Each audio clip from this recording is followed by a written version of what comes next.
Al-istighna, hakikatul istighna itu adalah al-istighna anis syai' labihi. Jadi pemenuhan kebutuhan yang sebenarnya adalah kita berusaha menghindari sebanyak mungkin kebutuhan yang sekunder, yang enggak penting. Bukan memenuhi semua yang kita inginkan. Jadi misalnya begini ya, kalau kita lapar, itu keinginan kita itu makan enak apa asal makan? Tentu jawabannya asal makan yang sehat. Tapi kalau nuruti nafsu kita, makannya yang enak, teman makan ya enak, terus di warung yang favorit. Ini kan satu kebodohan. Kenapa untuk makan saja butuh definisi sekian banyak? Yang kita harus kecewa, warung favoritnya bisa sudah tutup, atau kita ke sana harus macet, ribet. Yang benar-benar arif dan bijaksana itu adalah al-istighna anisya. Sesuatu yang tidak mendesak itu jangan jadikan kebutuhan. Sehingga kalau kita puasa misalnya, semua makanan itu enak karena kita sangat lapar. Sehingga Abul Qasim Al-Junaidi ketika ditanya, ma'idamu to'am, lauk makanan itu apa? Jawabannya lucu, alju, lapar. Kalau kamu lapar ya semuanya enak. Ini sudah mulai hilang. Kita bilang makan enak itu ya sate, ya gulai, ya pizza yang kita senang. Akhirnya apa? Untuk nikmatnya Allah itu kita jadi ribet. Apalagi yang orang-orang fasik harus ditemani perempuan yang tidak halal misalnya, atau harus ada ajudan, ribet. Nah pertanyaannya, orang yang ribet sama yang gak ribet itu pinter mana? Pinter yang gak ribet. Nah ini kearifan-kearifan yang mulai hilang. Lalu siapa yang bisa mewarisi itu? Ya ulama. Jadi ulama itu cara berpikir sebenarnya simple. Makanya mereka sering kalau tahajud itu, di antara makalah Sayyidina Ali paling terkenal dan yang menjadikan beliau punya derajat yang luar biasa itu adalah kafani izzan antakuna li robban wa kafani fakhron an akuna laka abdan. Ya Allah, saya ini sudah begitu mulia, begitu terhormat dan sangat-sangat terhormat karena yang menjadi Tuhan itu Engkau. Jadi rumus pertama itu karena menjadi Tuhan itu Engkau. Hanya Tuhan yang abadi, Tuhan yang pertama, hanya Tuhan yang al-awwal. Coba ya Allah, kalau saya ini punya Tuhan Fir'aun, punya Tuhan mati jadi tontonan lagi, itu kerennya di mana coba? Andai kan kita punya Tuhan Fir'aun, atau punya Tuhan yang asal usulnya manusia, apapun hebatnya manusia itu, kita punya Tuhan manusia itu. Tuhan yang lapar, yang kalau nggak makan mungkin pingsan, mungkin bisa kena COVID, nanti Tuhannya diisolasi. Kayak apa? Makanya ketika Tuhan Allah menyindir ketuhanan selain Allah itu, Allah hanya menyindir dengan kalimat sederhana, kana yakulanit to'am, yang kamu tuhankan itu masih makan. Hanya kalau nggak makan ya lemes.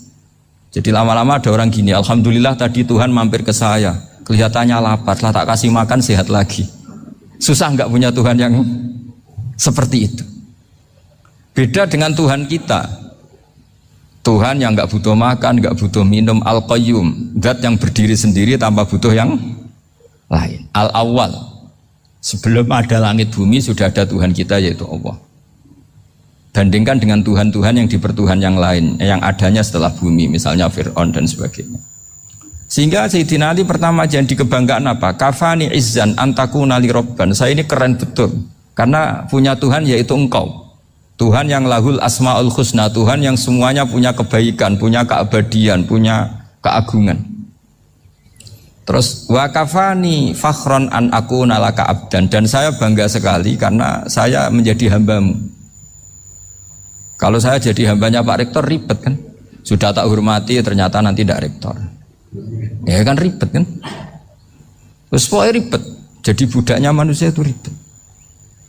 Makanya ada seorang wali datang ke temannya yang jadi presiden atau jadi raja. Datang ke situ karena tidak punya uang, mau minta uang karena temannya raja. Setelah sampai sana ternyata temannya ini karena orang soleh pas berdoa, ya Allah saya minta ini, minta ini, minta ini. Terus si wali tadi pulang. Tanya, kenapa kamu pulang? Ternyata dia sama, masih minta-minta kayak saya. Jadi sederhana dia. Sama-sama minta kamu, minta zat yang kamu mintain katanya. Jadi dulu itu orang itu sebegitu dekat dengan Allah. Sehingga si raja ini terus ketemu wali tadi tanya, kenapa kamu menyepelekan saya padahal sekarang saya raja. Terus ditanya sama wali tadi, karena temannya, Kalau kamu di padang pasir tidak bisa minum dan harus minum 1 gelas, dengan ongkos kamu harus mengasihkan semua kerajaan kamu demi minuman itu. Pilih mana, minuman apa tetap jadi raja? Ya saya milih bisa minum. Saya tidak raja tetap hidup, tapi kalau nggak minum mati. Bagaimana Anda bangga dengan satu kerajaan sing la yusawi kak samain, yang tidak sama dengan segelas air. Jadi artinya terus mereka melihat jadi raja itu ya biasa, jadi presiden biasa, jadi rektor biasa. Karena mereka biasa berlogika, hakikatul izzah itu ya taqarrub ila Allah, yang benar-benar terhormat itu ya dekat dengan Allah. Begitu seterusnya mereka bikin paradok-paradok yang aneh, tapi itu menjadi pelajaran. Bapak saya Ki Nur Salim itu senang baca anekdot Nasiruddin Koja.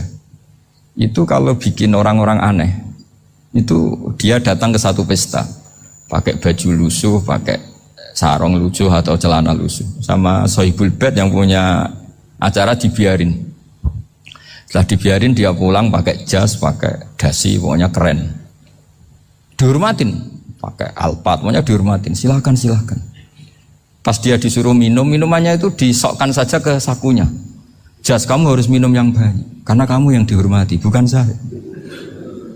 Terus makanan ya semuanya diletakkan di saku, ada yang apa, ayo kamu makan yang banyak. Alpatnya juga gitu, dikasih sate apa, ayo kamu makan yang banyak. Mereka tidak melihat saya, melihat kamu. Akhirnya orang satu pesta itu istighfar semua, berarti kita ini salah. Terus dia pidato, kenapa kamu uang gitu? Tadi saya datang, orangnya sama. Gara-gara beda pakaian, penghormatannya beda. Berarti yang berhak dapat makanan ini jasa ya, bukan saya. Betapa naifnya kita sebagai orang. Ternyata kita masih hormat sesuatu yang seperti itu, yang atribut lah. Jadi orang-orang sufi itu orang yang bisa menertawakan dunia. Akhirnya ya, pertama dia dianggap orang gila, masa jas dikasih makan, dikasih minum. Tapi secara fikih dia benar, haram dia makan. Karena pas dia datang dibiarin, setelah pakai jas dikasih makan. Berarti hakikat yang dapat rezeki siapa? Jasnya apa orangnya? Jasnya apa orangnya? Jasnya. Jadi itu orang-orang sufi, kearifan orang-orang dulu itu bisa ngelola hal-hal yang keseharian menjadi luar biasa. Ada seorang wali melihat istrinya makan 1 piring, anaknya makan 1 piring, ditanya, kalian kenyang? Wah, kenyang sekali. Melihat anaknya minum kopi 1 cingkir, seneng. Kalian seneng sekali. Wah, kalau seneng dengan hal-hal yang murah bisa, ngapain harus seneng dengan hal-hal yang mewah? Bodoh sekali saya. Sehingga terus mereka bisa qanaah. Qanaah itu ya hidup itu simple, sederhana. Jadi tentu saya tidak akan ngomong yang muluk-muluk, selain itu tidak bidang saya juga apa ya. Kita ini butuh obat di kondisi Covid seperti ini, butuh kesederhanaan, butuh apa ya? Istighna tadi. Kita harus istighna billah an ghairillah. Jadi sudah cukup bahwa Allah ini segalanya. Sehingga tadi saya dengarin himnenya Unisula, yang paling saya kagum adalah dimulai dengan kalimat-kalimat thayyibah. Di antara tugas suci Nabi Ibrahim dan semua Nabi adalah wa ja'alaha kalimatam baqiyatan fi aqibi. Nabi Ibrahim itu Nabi yang diberi gelar Allah. Dia adalah Nabi yang menjadikan kalimat tauhid itu kalimat yang abadi.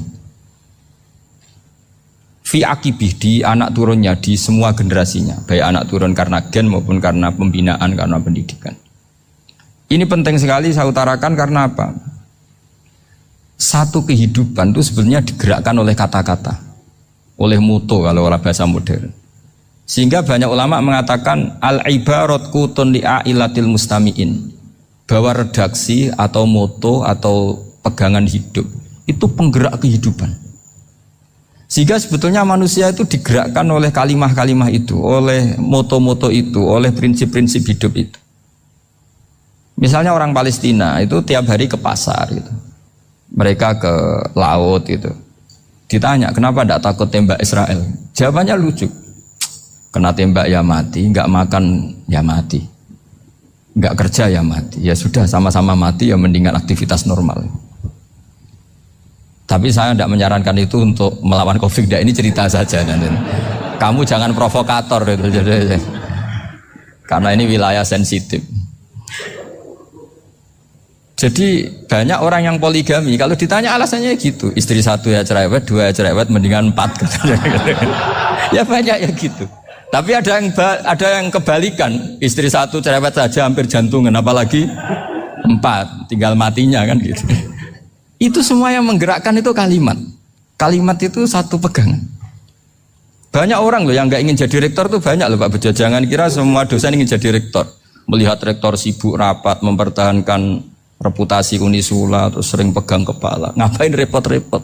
Jadi tukang sapu aja dapat gaji, ngopi, rokokan, selesai. Bodoh amat jadi rektor, mikir orang banyak. Banyak loh orang yang gak ingin jadi presiden tuh banyak. Karena ngopi nyaman, gak ada yang ganggu. Mau tidur sampai jam 9 siang juga gak ada yang ganggu.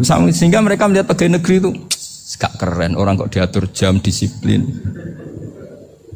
Itu memang cara Allah membagi rahmat. Mau kamu apakan coba? Cara syukurnya dia seperti itu. Bapak saya dulu tuh sering ngajarin saya, diajak jalan-jalan pagi-pagi. Melihat orang ngopi, makan uduk itu bapak seneng. Kok enak jadi wong awam. Ngene esuk-esuk nyemak bocah kesel kabeh kono enak ngopi rokokan. Bapak kadang iri sama orang awam itu iri. Sudah gitu berharap masuk surga kan enak sudah gitu. Tahu-tahu mati, tidak tahu ke surga apa ke neraka ya tidak tahu. Jadi nah, orang dulu itu orang yang bisa mensederhanakan dunia. Sehingga ya sudah cara bahagia. Makanya saya alhamdulillah saya ini kerjasama sama UII sama beberapa kampus. Memang amdan itu sengaja. Kampus itu ya punya sistem yang nggak bisa mewakili sistem kiai. Kiai juga punya sistem yang nggak terwakili oleh kampus juga sebaliknya saling melengkapi. Saya sering ketemu rektor UII, rektor kampus-kampus Islam. Mereka cerita, Gus pendidikan pondok harusnya dimodernkan gini-gini. Saya bilang, kalau pondok modern kayak kampus itu nanti saya ketemu Allah tidak bisa jawab. Kenapa Gus? Saya beri contoh gini. Kalau misalnya perempuan perawan lah atau apa saja, namanya perempuan, mau tanya tentang menstruasi atau haid. Kalau semuanya sistem kampus, dia harus kuliah dulu. Registrasi dulu, kuliah dulu, bayar dulu. Dan dapat jawabannya nunggu mata kuliah pas itu. Bandingkan kalau sistem pondok, saya tuh sering ke pasar sama anak saya dicegat sama ibu-ibu. Gus, anak saya ngalami gini-gini, keluar darah terus menerus, gak 6 hari tapi 1 bulan penuh. Itu hukumnya apa Gus ya? Nanti saya mau sowan ke jenengan. Nggak usah sowan di sini aja. Ya sudah. Sebelum mengeluarkan darah yang rutin seperti itu biasanya haidnya berapa hari? 6 hari ya sudah ikut yang 6 hari, yang lainnya istighatsah. Ngoten tok Gus, ya udah ya. Begitu terus di masalah udhiyah. Ya coba kalau semuanya pakai sistem kampus, daftar dulu, bayar dulu. Jadi ini nggak ada jawabannya, nunggu mata kuliah itu. Baru dapat jawaban, itu biasa agak sholat bertahun-tahun karena belum ada jawaban tentang itu. Ya itu kalau misalnya orang mati, tahunya cara memulasara jenazah itu nunggu kuliah dulu, pas mata pelajaran itu dulu, baru menangani orang mati. Berarti orang mati itu tergeledak semua. Tapi kalau kiai kan enggak. Kesini orang mati terbakar, kalau dimandiin malah badannya copot-copot, itu gimana hukumnya? Ini ada orang mati Gus Kendat, ini disolati apa enggak? Ada orang mati oplosan ya kan? Itu disolati enggak? So sering ditanya gitu. Gak usah registrasi Pak Rektor, gak usah registrasi, gak usah daftar, gak usah seminar. Makanya kalau orang kampus wani kiai itu ya kualat tenan itu, karena ini yang on time. Tapi pondok seperti saya ya ikrar seikrar-ikrarnya pentingnya kampus karena melatih efisiensi waktu, disiplin, tata kelola manajemen sehingga kita ya hormat. Tapi tadi kita harus saling melengkapi sehingga saya tunjukkan ke publik bahwa saya hormat sekali sama polisi, sama tentara. Coba kita bisa apa ngadepi bandar narkoba kalau enggak polisi? Bisa apa coba menjaga NKRI kalau enggak tentara? Begitu juga ya sudahlah kita memang fa inna yadallahi ma'al jamaah, kita berkah itu kalau bersama-sama. Enggak bisa kita sendiri.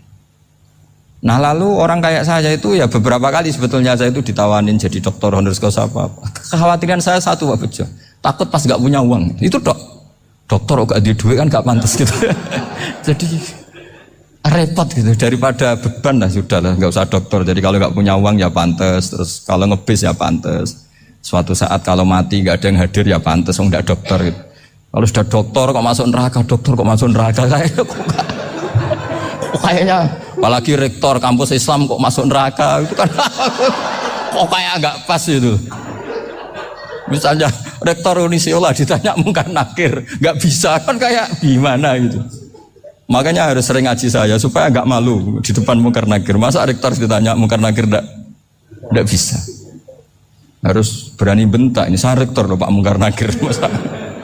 Masa kalau wali-wali dulu berani. Masyhur di cerita wali-wali ditanya marabbuka manabuka. Saya ini guru tauhid. Kok kamu tanya marabbuka manabuka yang ngelotok? Kamu tidak pernah ngaji enak aja tanya. Jadi wali-wali itu ya rileks ngadepi mungkin. Saya yakin rileks wali di Bang Pak Rektor. Saya yakin itu. Karena wali itu lebih dekat Allah. Sehingga orang dulu itu saya ulang lagi ya, ada satu kearifan namanya hidup itu apa? Hidup itu adalah cari sebanyak mungkin supaya hidup itu tidak tergantung pada banyak hal. Sehingga misalnya cara berpikir orang-orang modern itu sebenarnya banyak orang-orang ilmuwan yang nggak ngagumi Amerika. Bukan karena angkuh ndak. Untuk mempertahankan kebesaran negara sebesar itu, kebutuhan listriknya besar, kebutuhan tentaranya besar, kebutuhan apa? Sementara negara kayak Venezuela atau Swiss kebutuhannya ada banyak. Pertanyaannya, yang tergantung dengan banyak hal sama yang tidak tergantung banyak hal, itu pinter mana? Kalau dibalik pertanyaannya gitu, negara-negara maju itu tidak keren kalau dibalik pertanyaannya. Orang yang untuk mempertahankan eksistensinya banyak, butuh banyak hal, dengan yang tidak butuh banyak hal, itu pinter mana? Orang yang bahagianya nunggu jadi dokter, nunggu jadi kiai besar, kiai viral, dengan orang yang bahagia cukup dengan ngopi, itu pinter mana? Tapi kalau dibalik pertanyaannya, orang yang taunya nikmat hanya kopi dengan nikmat yang banyak, pinter mana? Makanya Mbah Mun itu kalau guyon itu lucu. Aku iku saake ambek wong desa sing mlebu swarga. Saya dulu eskal mlebu swarga kok disakeni. Akhirnya beliau memberi penjelasan. Wong desa iku roe pakanan enak, iku mau kopi mbek uduk. Lah swarga iku mau nuruti sing dikarepno. Akhirnya semua mangan wis ngopi, nguduk, ngopi ora roh pakanan liyane ku ora roh. Nasi mandi ya ora roh, pizza ya ora roh apa-apa. Terus saya bilang, wah lah niku nak nganti selera tentang wanita cantik. Iku juga sederhana. Rodok pesek ya wis cantik, rodok ireng ya wis. Apa bidadarinya seperti itu karena saking enggak pengalamannya. Jadi surga itu kan nuruti apa yang diinginkan. Kira-kira keinginan orang kampung kalau di surga itu apa coba? Makanan apa coba? Ya, mana nak senangnya ketemel gemblong gitu. Nah, artinya malaikat lebih suka nangani surganya orang-orang kampung di Bang Pak Rektor. Ini sudah ribet ini. Makanan apa saja sudah dicoba. Terus kalau di mall tahu orang macam-macam, seleranya macam-macam pasti. Enak mana kalau sampai jadi malaikat pelayan surga? Suka ngelayani orang kampung apa yang orang kota? Orang kampung kan? Jadi ya itu guyon ya, guyon tapi itu menjadi pikiran kita bahwa orang yang banyak kebutuhan itu sebetulnya banyak kebodohannya karena menggantungkan kebahagiaannya dengan banyak hal. Makanya Imam Syafi'i ngendikan istighna itu apa? Al-istighna anisya'i. Yang dikatakan kecukupan adalah berusaha sebanyak mungkin banyak hal tidak kamu butuhkan. Bukan memenuhi semua kebutuhan kamu karena nafsu kamu ini tidak ada batasnya gitu. Kalau kamu penuhin nggak akan selesai. Itu ada perempuan yang kurang cantik itu minta doa saya, Gus doain suami saya kaya. Terus tak guyonin, terus nggak minta. Kalau suami kamu kaya, yang pertama dirubah itu apa? Rumah supaya rumah saya bagus. Kedua apa? Mobil supaya mobil saya bagus. Nanti yang dievaluasi itu kamu. Mobil bagus, Alphard, rumah mewah, istrinya kamu pasti itu dievaluasi. Langsung nggak usah sudah gini aja kan.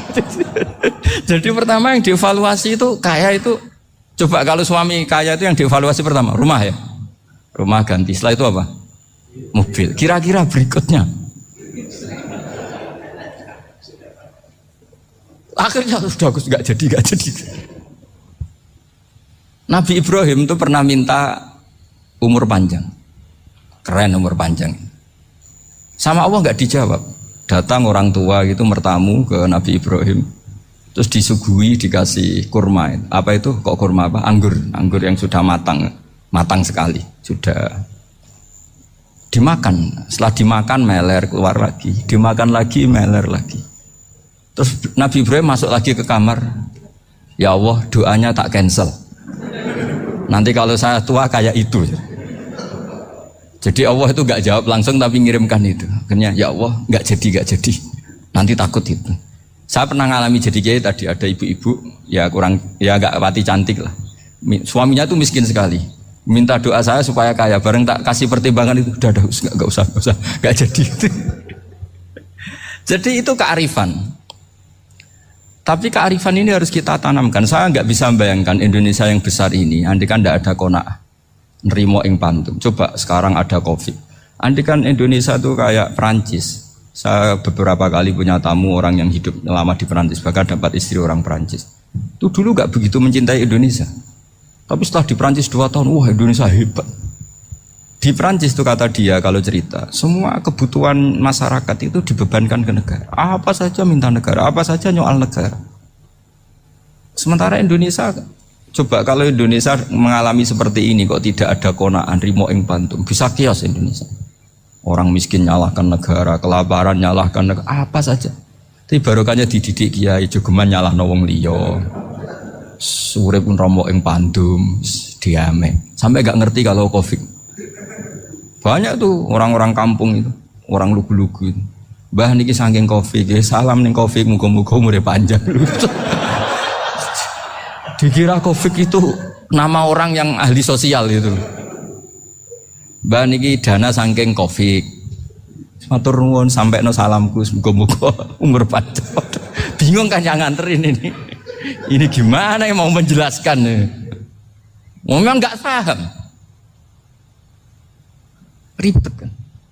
Tapi saya pastikan bahwa dengan keadaan seperti ini kita bahagia, kita stabil, itu jelas barokahnya kalimah tadi, moto tadi atau pegangan hidup tadi. Makanya disebut al-ibarat qutun li'ailatil mustami'in, bahwa redaksi atau kata-kata atau pegangan atau filosofi hidup, apalah namanya itu adalah penyemangat. Penyemangat. Karena kata-kata ini memang luar biasa. Ketika sahabat perang demi kebenaran, zaman itu ya pasti benar karena yang dibela Nabi. Dulu itu kan enak zaman Nabi, yang dibela mesti benarnya, musuhnya mesti salahnya. Sehingga dulu itu memang harus tegas. Kalau sekarang mau tegas gimana? Yang kamu bela tidak mesti benar, musuhnya tidak mesti salah. Ribet kan kalau misalnya saya tukaran sama Pak Rektor, kamu mau bela mana kan bingung. Saya tidak mesti benar, saya tidak Nabi. Pak Rektor apalagi tidak mesti benar lagi kan? Ribet kan? Jadi kalau kita mau perang sekarang itu mau pede gimana? Enggak. Makanya banyak ulama sekarang itu mau tegas tuh enggak berani karena ya banyak hal yang abu-abu lah wilayahnya. Misalnya pilihan presiden atau pilihan bupati, pilihan menteri.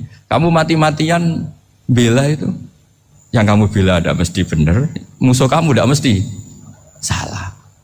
Misalnya pilihan bupati, wah ini kabupaten ini baik kalau bupatinya ini, yang satu bilang ini, terus tim suksesnya kamu tanya, kamu yakin? Ya tidak juga. Lah kenapa semangat? Kan saya botohnya, paling alasannya ya itu aja, bukan yang lain. Beda dengan zaman Nabi, nabinya mesti benar, Abu Jahalnya mesti salah, kan enak aturan mainnya jelas. Singkat cerita dalam perang itu banyak sahabat yang ngalami luka, ngalami apa gitu. Kemudian curhat lah ke Nabi, ya Nabi gara-gara derekkan jenengan, ngikuti jenengan saya harus ngalami seperti ini.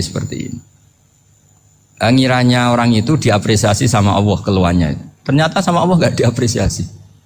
Malah diturunkan ayat intakunu ta'lamuna fa innahum ya'lamuna kama ta'lamun wa tarjuna minallah ma'ala yarjun. Kalau kamu sakit karena perang, orang-orang kafir itu ya sakit. Itu saja berani padahal demi kekafiran. Wa tarjuna minallah ma'ala yarjun. Padahal kamu punya nilai lebih yaitu berharap kepada Allah yang mereka tidak punya. Saya jadi kiai itu ya kadang mangkel. Karena yang benci ya benci, yang seneng itu ngel-ngel loh kayak Pak Bejo. Jadi semuanya ribet. Lah iya, yang benci ya ganggu, yang seneng ya ganggu, tambah nemen. Seribet. Tapi kalau sudah ingat bandar narkoba. Mereka berhadapan dengan polisi, kadang ditembak karena kesalahannya terlalu fatal. Antar persaingan mereka juga bisa tembak-tembakan karena merebut pasar narkoba. Itu saja mereka berani. Kok kita yang jadi kiai kadang dicium tangannya, dihormati gak berani, hanya takut musibah-musibah kecil atau problem-problem kecil. Lah iya, kalau kita bandingannya gitu. Kalau kamu mau tahajud kedinginan, itu masih nanti dihisab Allah itu gitu. Maling ayam itu keluar malam-malam, hanya dapat ayam. Itu gak takut dingin. Ya gak takut digebuki masa. Kamu mau tahajud saja takut dingin. Makanya nanti hisabnya orang soleh itu nanti dijajarkan orang dolim. Terus diperbandingkan. Wah itu habis kamu kalau itu. Jadi misalnya Unisola mau rapat, tapi ini malam, kalau malam dingin nanti sama masuk angin. Anak-anak pang di perapatan aja berani kamu. Kalau sudah perbandingannya gitu tuh ribet kita nanti. Makanya itu kalimat itu moto atau filosofi hidup. Sehingga diulang lagi nasihat itu. Iyam saskum korhun faqad masal qoma korhum mislu. Kalau kamu kena luka, orang-orang yang nggak benar juga akan kena luka. Itu aja berani demi ketidakbenaran. Masa kamu demi kebenaran enggak berani? Akhirnya orang itu, ya itu kalimat, itu heroik. Makanya kita ini penting ya, makanya tadi himne Unisula dimulai kalimat thayyibah. Karena kalimat ini yang menjaga kita kalimat ini. Misalnya tentang Tuhan. Kenapa orang Islam imannya kokoh seperti ini, termasuk yang sudah hidup di Amerika, di Australia, di mana-mana. Itu ya barokahnya ajaran atau barokahnya kalimah. Saya sebut kalimah saya pakai bahasa santri.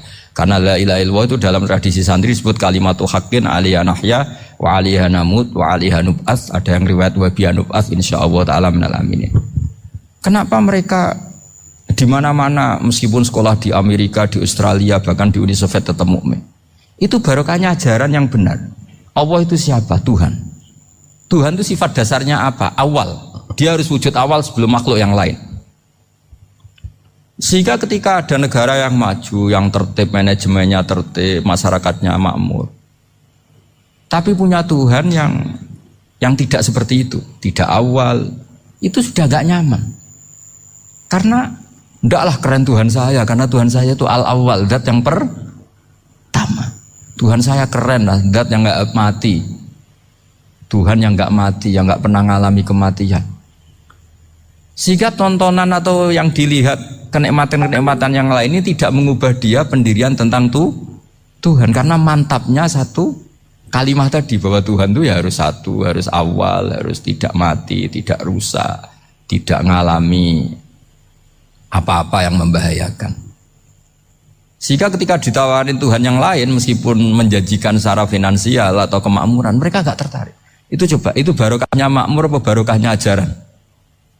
Barokahnya ajaran. Sering negara Islam itu kalah makmur dengan mereka, tapi barokahnya ajaran ini tetap apa? Tetap Islam. Makanya Nabi Ibrahim, Nabi yang sukses bikin wa ja'alaha kalimatam baqiyatan fi aqibi.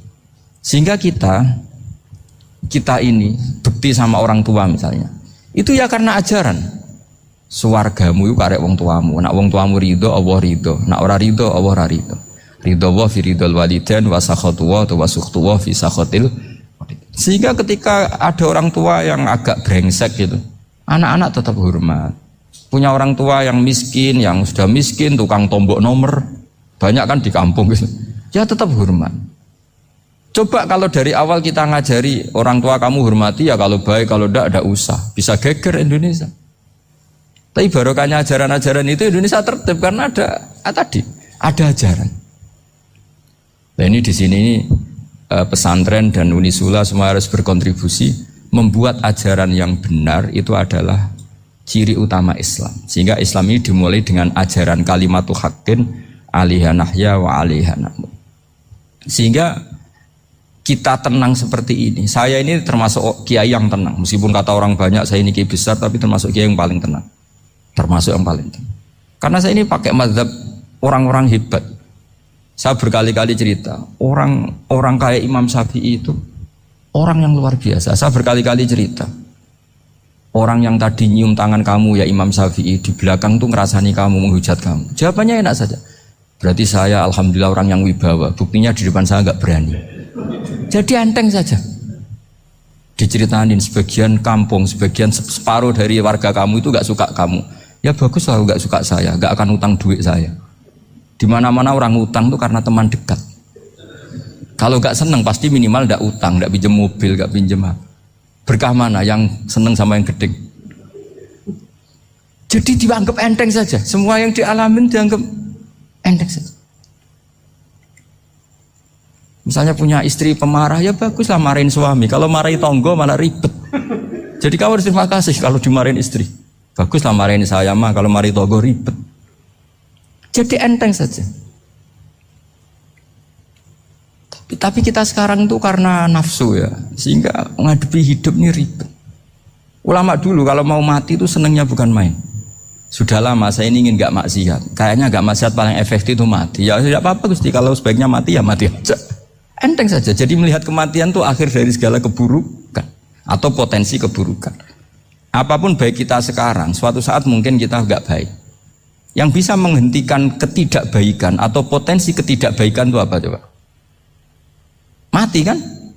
Berarti mati itu mengerikan apa menyenangkan? Mesti kamu tidak berani menjawab. Meskipun secara ilmu kamu berani, tapi secara rasa agak berani kan? Saya ulang lagi ya, yang bisa menghentikan keburukan atau potensi keburukan itu apa coba? Apa? Kematian. Berarti kematian itu menyenangkan atau menyusahkan? Apapun kamu tidak berani jawab karena kamu agak-agak duniawi itu kelihatannya. Tapi secara ilmu, kamu tahu kan kalau mati itu tidak buruk-buruk banget. Karena apa? Itu akhir dari segala keburukan. Sehingga Nabi ngajarkan kalimat itu begitu luar biasa. Allahumma ahyini makanatil hayatu khairan li wa tawaffani makanatil wafatu khairan li. Nabi melihat dunia itu begitu indah. Ya Allah, kalau saya ini hidup, anggap saja hidup ini ziyadatan li fi kulli khairin, menjadi modal saya menambah segala kebaikan. Jika suatu saat saya mati, anggap mawon rohatan li min kulli syarrin, itu akhir dari segala keburukan saya. Sehingga mati hidup ya baik karena di situ kita bisa berkontribusi beramal soleh. Mati juga baik karena mengakhiri segala keburukan. Nabi nate ngendikan lagi, ajaban li amril mukmini inna amrahu kullahu khair. Orang mukmin itu mengagumkan, semuanya baik. In asobathu na'ma syakara fakana khairan lah. Kalau baru dapat nikmat dia syukur, maka itu baik. Wa in asobatu dharra sabara. Kalau dapat masalah mereka sabar, itu juga baik. Sehingga orang mukmin dua sisinya pasti baik. Itu juga kalimat, maksudnya moto atau pegangan hidup. Nah berikut ini saya beri contoh, ini kenangan saya, ini contoh terakhir. Masalah jadi orang terkenal maupun tidak. Di sini dicontohkan Imam Ghazali di halaman 367 di kitab saya 367, juznya 3 di kitab Ihya Ulumuddin. Di sini beliau cerita betapa untuk menjaga ikhlas sebaiknya orang itu tidak terkenal, tidak syuhrah, tidak terkenal. Oke, itu kita sepakat ya, karena kalau terkenal mungkin orang dipaksa publik dengan tanda kutip untuk selalu berbuat baik, tapi karena jaim lah, jaga image atau apa. Tapi ketika dibalik pertanyaannya, kamu rela yang terkenal itu orang nggak benar, sementara yang orang benar itu nggak terkenal. Lalu masyarakat tahunya yang tidak benar. Kalau pertanyaannya dibalik gitu, orang baik wajib terkenal enggak? Kalau pertanyaannya dibalik seperti itu. Dokter yang benar tidak terkenal, yang malpraktek terkenal. Kamu ingin kondisi seperti itu? Gak ingin kan? Kampus yang bagus gak terkenal, kampus yang bagus gak terkenal, yang gak bagus. Nah, artinya apa? Gara-gara olah kata, olah pikiran, ini logika jadi rubah. Lagi-lagi apa? Jawaban itu ada di kata-kata sebetulnya. Makanya bab-bab seperti ini tidak usahlah kita berdebat, berpolemik. Sebaiknya orang itu humul, menutup diri, apa sebaiknya orang terkenal, itu nggak perlu seperti itu. Sudah terserah Tuhan saja. Makanya saya mulai dulu ngaji sampai sekarang itu ya tidak punya punya ikon tertentu atau punya website tertentu, enggak. Sudah terserah pangeran. Sudah, saya juga tidak sok suci materialistik atau enggak, ya tidak mikir saya. Bukan apa-apa ya, karena saya ini saya ini kiai, jadi biasa urusannya sama Allah, tidak sama makhluk. Jadi pusing kalau sama sarah-sarahnya makhluk itu pusing. Meskipun rektor kalau nasihati saya pasti tidak saya terima, itu tetap makhluk itu sudah ada ngefek kalau saya itu sudah ada itu. Bukan karena saya sombong, ya memang makhluk betul gitu, bukan. Cuma nasibnya bejo aja, tapi makhluk tetap makhluk. Saya beri contoh ya. Ini makalah yang ditulis Imam Ghazali. Ya, i'lam aslahaka Allah anna aslal jah wa intisarus sayyid atau sayyidi wal istihar. Wa huwa mazmum itu. Balil mahmudu al-khumulu illa man saharahu wa ta'ala linasri dini min ghairi takallufi talabi syuhrati minhu. Jadi kalau kamu ingin ibadah kamu selamat, ya kamu jangan terkenal. Tapi resikonya adalah kalau kebaikan itu tidak terkenal, maka agak dikenali. Kalau agak dikenali berarti masyarakat hanya punya percontohan yang tidak baik, karena yang baik tidak terkenal. Jadi itulah ulama-ulama dulu. Jadi apa-apa itu dibanding-bandingkan. Kemudian nanti kelihatan, jawabannya itu kelihatan. Jadi ulama dulu itu biasa ngarang misalnya afatun nikah, sisi negatifnya nikah. Harus ngurmat istri, harus macam-macam, kalau terlantar itu ya dosa. Seperti tadi Pak Marsudi cerita, kalau orang ngapalkan Quran itu takut lupa, kalau lupa itu jadi dosa. Pertanyaannya, kalau semua orang takut lupa, takut dosa, semua orang nggak hafal Quran karena potongan-potongan lupa. Cara berpikir tidak seperti itu. Kalau berpikir ya namanya hafalan, ya inginnya hafal, kan nggak ingin lupa. Lah nanti kalau takdirnya lupa karena hal-hal yang dimaklumi oleh syariat itu enggak yang termasuk dosa. Yang dosa itu lupa takdiwiri udhrin syar'iyyin, lupa yang tidak ada sebab yang apa? Syar'i. Tapi lupa bawaan EQ-nya tidak bagus. Lupa bawaan sering dibentak. Oh itu enggak masalah karena bawaannya orang tertekan itu ya lupa. Coba kamu hafal Quran, terus punya kredit jatuh tempo, pas hari itu aku yakin enggak cerdas sudah. Itu bawaannya orang tertekan itu pasti lupa. Jadi ya saya teruskan ya. Jadi terus ada makalah yang sangat bagus sekali tentang itu. Saya baca ya. Wa yadullu ala dzalika anna Allah azza wa jalla amaral anbiya'a bi idharil amali lil iktida wa khassahum bi mansibin nubuwah. Wala yajuzu ayyudhanna bihim annahum khurrimu afdhalal amalen. Jadi orang yang terlalu mendewa-dewakan khumul itu menutup diri. Oke itu baik, karena dengan khumul, dengan menutup diri Anda tidak riya, Anda tidak pamer. Tapi kata Imam Ghazali, kamu juga harus ingat, di antara syaratnya Nabi itu harus mengumumkan kalau beliau itu seorang Nabi. Harus memaklumatkan kalau beliau seorang Nabi, supaya bisa diikuti. Caranya sholat harus diumumkan, sehingga Nabi itu mengatakan harus jamaah. Karena dengan cara jamaah itu bisa shollu kama ra'aitumuni usolli. Coba kalau Nabi sholatnya nggak diperlihatkan, kamu harus sholat yang benar. Caranya gimana ya Rasulullah? Itu rahasia. Bingung nggak kira-kira? Bingung nggak? Ya misalnya amal rahasia selalu lebih baik. Terus ada pertanyaan, Nabi ngendikan kamu sholat yang benar. Caranya gimana Nabi? Ya itu rahasia. Terus gimana coba? Tapi Nabi ngendikan apa? Shollu kama ra'aitumuni usolli. Ya sudah kamu sholat, niru saya sholat. Berarti Nabi sholatnya diperlihatkan apa disembunyikan? Diperlihatkan. Jadi begitu juga saya berkali-kali bilang, orang tahu kalau itu bidan ya berdasar tulisan itu bidan. Tahu kalau itu dokter gigi ya itu dokter gigi. Jangan sampai gara-gara tidak ada tulisan mau beli alat bangunan di dokter gigi, mau periksa gigi di toko bangunan. Gara-gara apa? Nggak ada maklumat. Nah, di sini ulama-ulama selalu memaklumatkan dirinya. Termasuk Imam Ghazali ketika ngarang kitab dinamai Ihya Ulumuddin, bahwa kitab ini bisa menghidupkan ilmu-ilmu agama yang mulai hilang. Begitu seterusnya. Jadi ini ngaji ya. Jadi orang itu harus ngerti. Jadi jangan nuruti emosi sendiri atau logika sendiri. Bahwa saya suka humul, ya monggo, agama Islam menyediakan sarana itu. Uzlah itu ya punya sisi kebaikannya sendiri. Tapi syuhrah terkenal asal tidak nuruti nafsu juga punya sisi kebaikannya sendiri. Setidaknya umat ini punya satu master kebaikan yang mudah diakses. Tapi tadi saya ulang lagi, jangan karena hadun nafsi, jangan karena kepentingan pribadi. Makanya di sini disebutkan wa yadullu ala dzalika ay ala syuhrah anna wa ta'ala amarul anbiya bi idzharil amal lil iktida.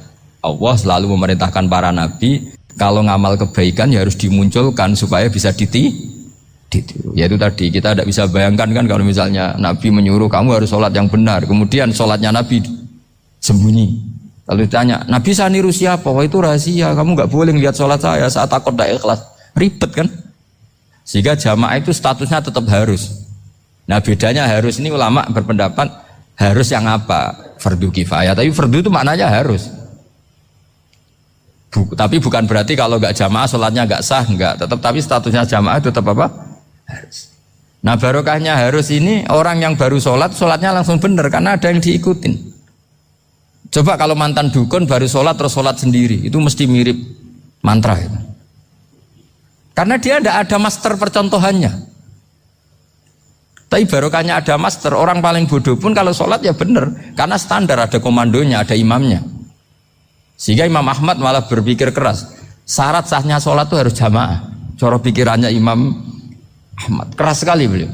Sehingga kalau orang sholat sendiri kok ada orang lain yang maunya berjamaah harus bayar, orang itu harus bayar demi sahnya sholat. Itu madzhabnya Imam Ahmad. Tapi kalau madzhab Syafi'i hanya mengatakan itu fardu kifayah, yang kalau satu komunitas gak mau melakukan semuanya apa? Dosa.